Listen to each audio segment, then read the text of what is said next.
पुण्यात्माओं, परमात्मा स्वयं ही इस काल के लोक में आते हैं, अपने बच्चों को तत्व ज्ञान से परिचित कराते हैं।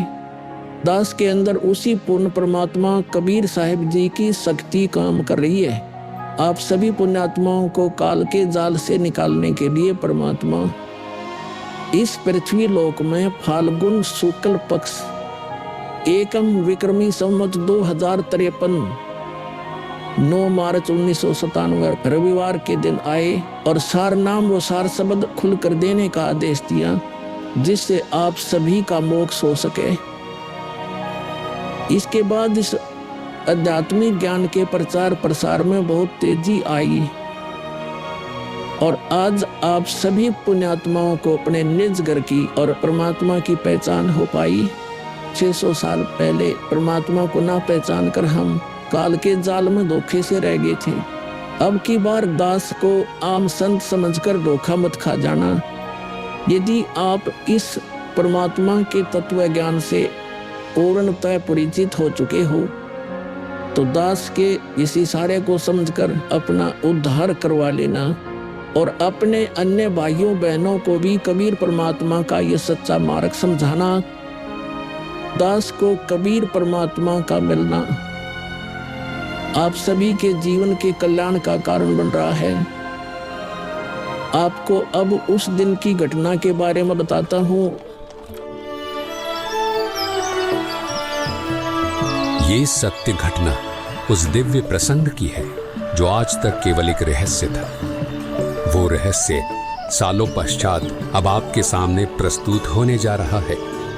संत रामपाल जी महाराज जी के जीवन का वो महत्वपूर्ण दिन जिसके विषय में उन्होंने आज तक भक्त समाज के समक्ष केवल सांकेतिक और आंशिक वर्णन किया था, अब उनकी आज्ञा से वो दिव्य प्रसंग विस्तार से प्रस्तुत हो रहा है।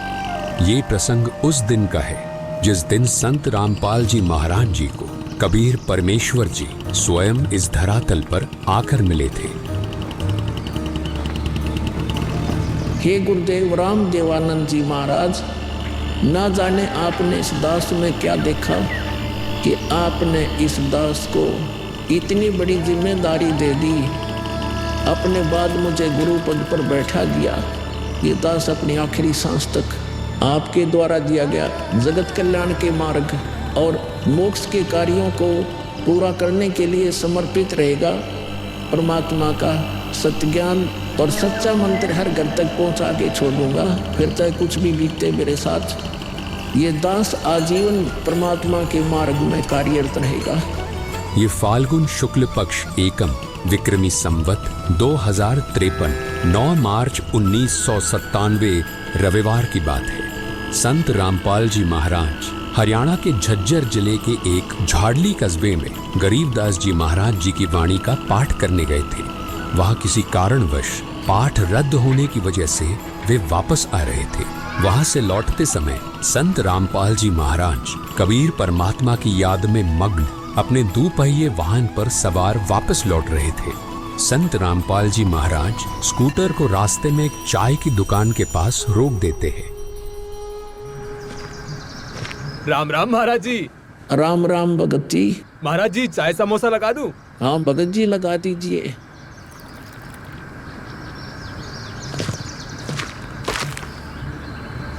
इस बोले भगत को भी परमात्मा का तत्व ज्ञान समझाना चाहिए। भगत जी, कबीर परमात्मा की भक्ति करनी चाहिए। मनुष्य जीवन हमें सिर्फ इसीलिए मिलता है। मानुष जन्म दुर्लभ है ये नलन बोरे, जैसे तरवर से पत्ता टूट गिरे वो बोर न लगता ढोरी। भगत जी, इस काल लोक का कोई भरोसा नहीं है, न जाने कब किस पर क्या बिजली गिर जाए। इसलिए कहता हूँ आपको कि कबीर परमात्मा से जुड़ जाओ, नाम दीक्षा लेकर अपना कल्याण करवा लो। वो कबीर परमात्मा यह भी आपकी और आपके परिवार की रक्षा करेगा और मृत्यु के बाद सीधा मोक्ष को प्राप्त कर जाओगे। ठीक कहते हो महाराज जी। ये कबीर परमात्मा ऐसे गंदे लोक में जहां आदमी की जिंदगी का पल का भरोसा नहीं, व्यक्ति यहाँ जी कैसे रहा है, ना जाने कब क्या हो जाए, कब कौन सी बीमारी हो जाए, कब दुर्घटना हो जाए, कब कोई संसारिक आपदा आ जाए। दाता, आपकी भक्ति के बिना यहाँ किसी को ना सुख मिल सकता है और न ही मोक्ष। ये बात ये बोले जीव कब समझेंगे? आखिर ये अज्ञान अंधेरा कब दूर होगा दाता? आप ही दया करेंगे कबीर परमेश्वर। ये बोले जीव तो अपना जीवन आपकी भक्ति के बिना व्यर्थ ही कर रहे हैं। चाय पीने के बाद संत रामपाल जी महाराज मातन हिल की तरफ निकल पड़ते हैं। बिन उपदेश अचंभ है, क्यों जीवत है प्राण, और भक्ति बिना काठोर है, ये नर नहीं पाषाण।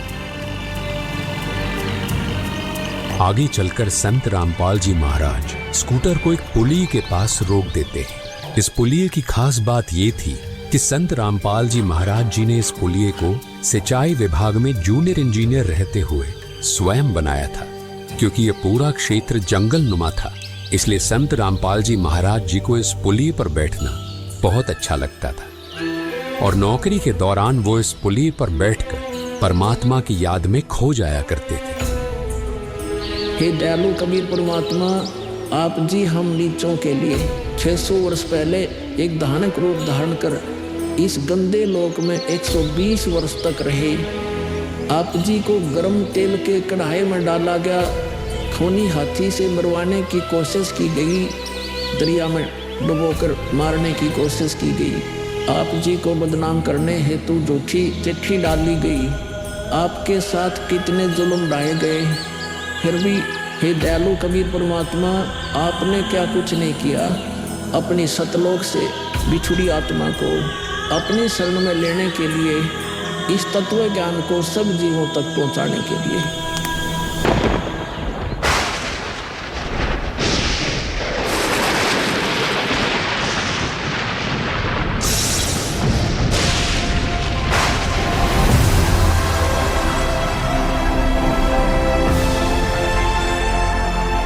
साहेब कबीर आजा आत्मा तोए पुकारती, तेरे हाथ में चाबी हो सतगुरु सतलोक द्वार की।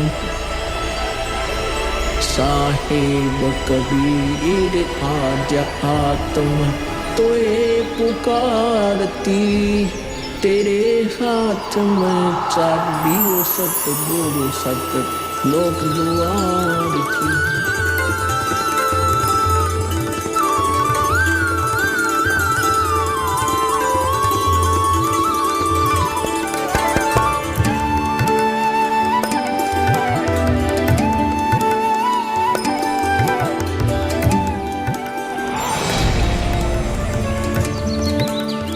राम राम भगत जी। राम राम। आओ भगत जी बैठिए, खड़े क्यों हो?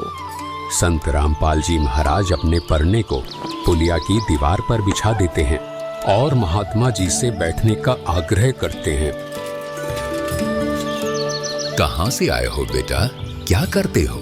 भगत जी, वैसे तो मेरा गांव धनाना है, जिला सोनीपत में पड़ता है। अब एक छोटा सा मकान बनाकर रोहतक में रहता हूँ। जूनियर इंजीनियर था, लेकिन अब नौकरी छोड़ दी है। बेटा, तेरे धनाना और रोहतक वाले घर के बारे में तो मैं अच्छी तरह से जानता हूँ और यह भी जानता हूँ कि तेरे 2 पुत्र और 2 पुत्री हैं। मैं तो यह पूछ रहा था कि इस जन्म से पहले तेरा घर कहाँ था? अरे, इन महात्मा जी को मेरे बारे में इतना कैसे पता है? महात्मा जी, जन्म से पहले हम सतलोक में थे, वही हमारा घर था। लगता है ये भगत जी राधा स्वामी पंथ के अनुयायी हैं। इनको सत्य का ज्ञान कराना चाहिए। मेरे गुरुजी स्वामी रामदेवानंद जी हैं। मेरे भगवान कबीर देव जी सृष्टि के रचनहार हैं, वही सतपुरुष है। कुछ पंथ वाले सतलोक के विषय में तो बताते हैं, लेकिन वे सतपुरुष को निराकार बताते हैं, जो कि बिल्कुल झूठ है। भक्त जी, मैं स्वयं संत गरीबदास जी के पंथ से जुड़ा हूँ संत गरीबदास जी गांव छुड़ानी जिला झज्जर वाले थे और उनको 10 वर्ष की उम्र में कबीर परमात्मा जी जिंदा महात्मा के रूप में मिले थे। उसके बाद कबीर परमात्मा जी गरीबदास जी की आत्मा को अपने साथ सतलोक ले गए थे और वहाँ की सारी व्यवस्था दिखाकर उन्हें इस धरती पर वापस छोड़ा था। फिर उन्हीं बालक गरीबदास ने सतलोक के बारे में बताया कि ऊपर सतलोक है, वहाँ सारी सुख सुविधा उपलब्ध हैं, सदाबहार बाग हैं, नर नारी की सृष्टि है। वहीं पर एक गुम्मट युक्त महल में कबीर परमात्मा जी सिंहासन पर बैठे हुए हैं और वहीं से कबीर परमात्मा जी इस सृष्टि को चला रहे हैं। हम सब वहीं रहा करते थे, वही हमने जाना है। जो सतलोक में केवल प्रकाश ही प्रकाश बताते हैं उनका ज्ञान गलत है, वे मोक्ष प्राप्त नहीं कर सकते। भक्त जी उस बालक गरीबदास ने वाणियों के माध्यम से बताया है कि गरीब अनंत कोटि ब्रह्मांड का एक रति नहीं भार, सतगुरु पुरुष कबीर हैं कुल के सिरजनहार। कौन कबीर? हम सुल्तानी नानक तारे दादू को उपदेश दिया, जाति जुलाहा भेद नहीं पाया, काशी माहे कबीर हुआ। बहुत आनंदित करने वाली बातें करते हो, और बताओ कुछ। इन्हें अपना ज्ञान अधूरा लग रहा है, हो सकता है ये नाम दीक्षा लेकर परमात्मा से जुड़ जाए। भक्त जी, अगर आपको अपना कल्याण करवाना है तो एक ही तरीका है, नाम दीक्षा। मेरे पूज्य गुरुजी ने मुझे नाम दीक्षा देने का आदेश दे रखा है। मैंने अपना घर और नौकरी छोड़ दी है, अब गुरुदेव जी की ही आज्ञानुसार प्रचार और दीक्षा देने का पवित्र कार्य कर रहा हूँ। बेटा, क्या तुम्हारे गुरु जी ने तुम्हें सारनाम और सार शब्द देने का भी आदेश दिया है? इन्हें कैसे पता सारनाम सार शब्द के बारे में? गुरुदेव की आज्ञा थी कि अभी सारनाम को सार्वजनिक नहीं करना है।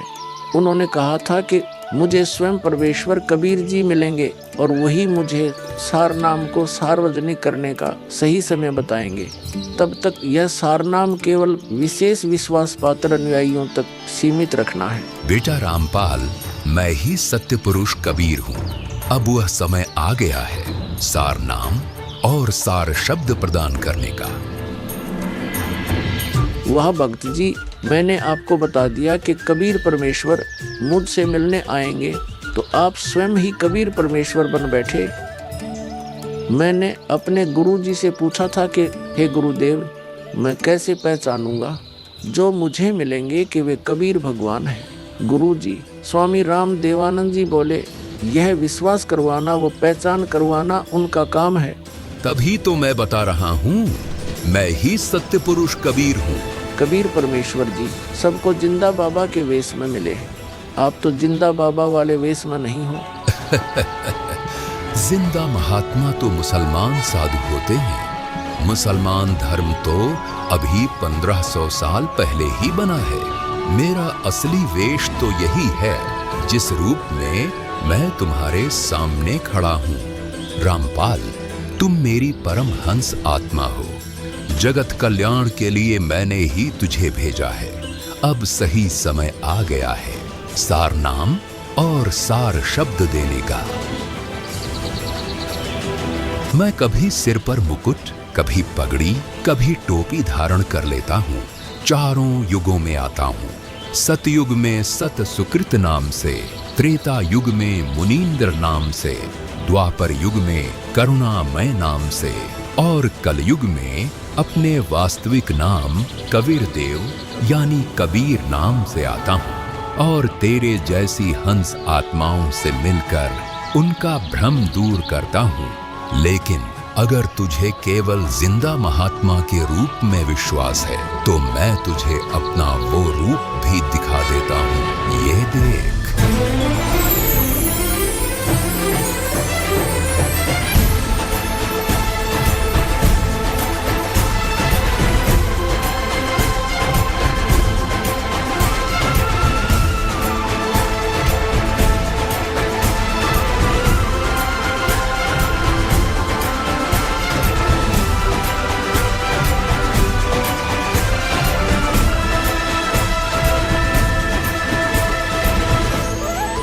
हे परमेश्वर, मुझे क्षमा कर दीजिए।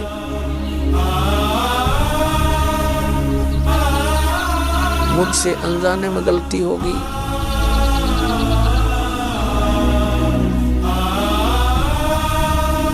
आपने मुझे साक्षात दर्शन दिए और मैं आपको पहचान न सका। मुझे क्षमा कर दीजिए परमपिता। बेटा रामपाल, अब वो समय आ गया है जो मैंने धर्मदास को कहा था कि कलयुग बीते 5500 पांचा, तब यह वचन मेरा होगा साचा। यानी जब कलयुग 5505 वर्ष बीत जाएगा, तब मैं खुद इस धरातल पर आऊंगा और अपने बच्चों को तत्व ज्ञान समझाकर इस काल लोक से सतलोक ले जाऊंगा। बेटा रामपाल, तुम मेरी परमहंस आत्मा हो। अब इसके आगे बेटा, मैं ही तेरे रूप में सारी लीला करूंगा और यह तत्व ज्ञान अपने बच्चों को बताऊंगा, उन्हें सतलोक की राह दिखाऊंगा।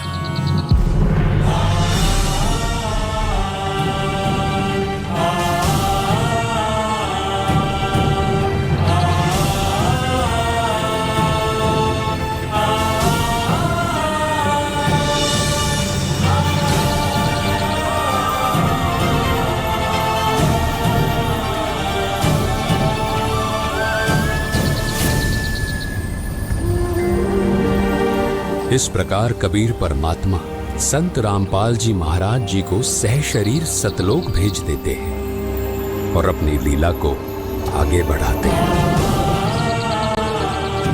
गगी ख्यालवी साल सतगुरु अतल दिगंबर धीर, भक्ति हेत काया धर आए, अवगत सहत कबीर।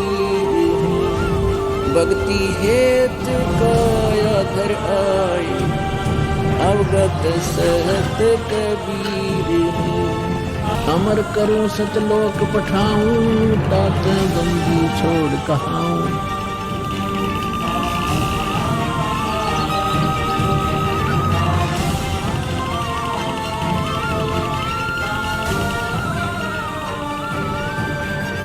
इस प्रकार कबीर परमात्मा संत रामपाल जी महाराज जी को सह शरीर सतलोक भेज देते हैं और स्वयं सर्व सृष्टि रचनहार कबीर परमात्मा संत रामपाल जी महाराज जी के रूप में संपूर्ण संसार का उद्धार करने के उद्देश्य से इस पवित्र मिशन पर निकल पड़ते हैं। संत रामपाल जी महाराज जी के रूप में कबीर परमात्मा स्वयं को छिपाए हुए हैं। उनके इस लीला को समझना आम जीव की समझ से बहुत दूर है। एक संत के स्वरूप में परमात्मा के अभिनय की ये अद्भुत सच्चाई भक्त समाज के लिए जानना बहुत जरूरी था। साक्षात कबीर परमात्मा के स्वरूप बंधी छोड़ सद्गुरु रामपाल जी भगवान की जय हो। अब बच्चों, ज्ञान पूरा आ चुका है और वो ठीक का समय आ गया है। गुरु पूरा, ज्ञान पूरा, भगवान पूरा, सब ही नारी नर शुद्ध तक जब ठीक का दिन आवंत, कपट चातुरी छोड़ के सरल कबीर गहंत। बच्चों, वो ठीक का दिन आ गए। चारों तरफ डंका बोल गया दाता का। कहाँ उग्र, कहाँ शूद्र हो, चाहे कोई नकम्मा डाकू लटेरा है, चाहे कोई छोटी जाति समझते हो आपको, हरे सबकी भाव पीर परमात्मा वो संत जो मेरा भेजा होगा, भेजा हुआ आएगा, वो सब के दुख दूर करेगा। हरे सब की भव पीर, सो समान समदृष्टि है समृत सत कबीर। वो एक समान समदृष्टि का है, सबको एक दृष्टि से एक समान प्यार देगा, सबको एक जैसा व्यवहार देगा, एक जैसा सच्चा नाम सतनाम सार शब्द देगा। वो समृत सत कबीर ही होगा। बोलो बंदी छोड़ कबीर साहब की जय हो।